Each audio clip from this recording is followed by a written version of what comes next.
this journey from beginning to end. And I just want to say a couple of things before I bring up one of the most phenomenal women that I've ever met in my entire life. Then I'll come back and you'll hear from me.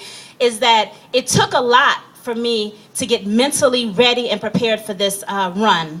Having systemic lupus, I was diagnosed over 10 years ago, actually right after my son Micaiah, Judah Shalom, was born.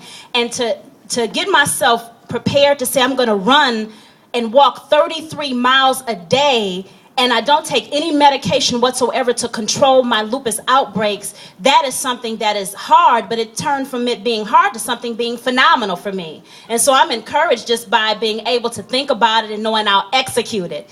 Although I'm a little nervous right now and I got butterflies and can't believe that I'm actually about to run and walk 100 miles. So I'm just in a good place right now. But I'd like to introduce, before I come back, one of my inspirations, one of the most phenomenal women I've ever met in my life. And at 37 years old, I can stand here as her daughter and say that everything that she taught me and instilled in me, it works. All of the time that she labored and sowed into my life, all of the wisdom and everything she gave me has made me the woman that I am and has contributed to my soul journey, that I can get to the point and be strong enough to say, not only can I stand up for what I believe in, but also I can sojourn for a cause that I want to raise awareness for, and that I truly want to spread this globally. And so I like to introduce to some and others, my mother, my Shiro, my queen, Dr. Juliet Martin Thomas.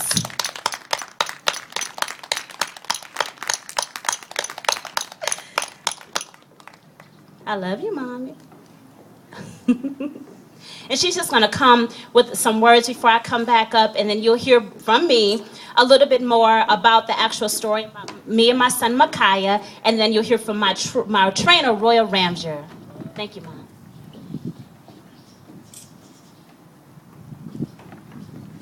Good afternoon. It's good to be here to support this event. I want to say that when Michaela, aka Yamina, was a little girl, we knew immediately that she was different. As a toddler, she was exceptionally precocious. And somewhere in between 10 and 12 years old, she came to the dinner table one day and she said, in an unsolicited comment, "Heaven is a place without adjectives."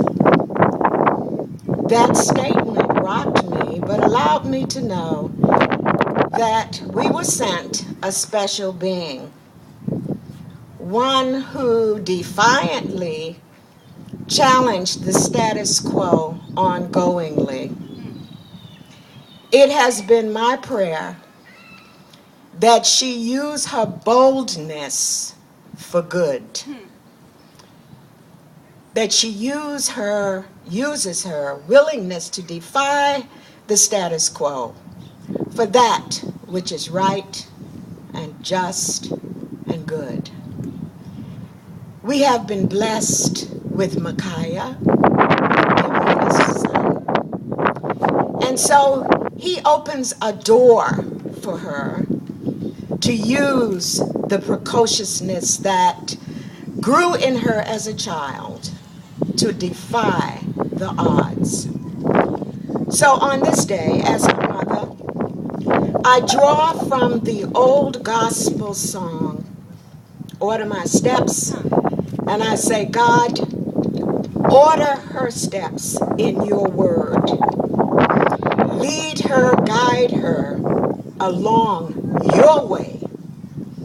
Send your anointing upon her. Send it to her, I pray. Order her steps in your word, Lord. Order her steps in your word. May you be well, daughter, on your way.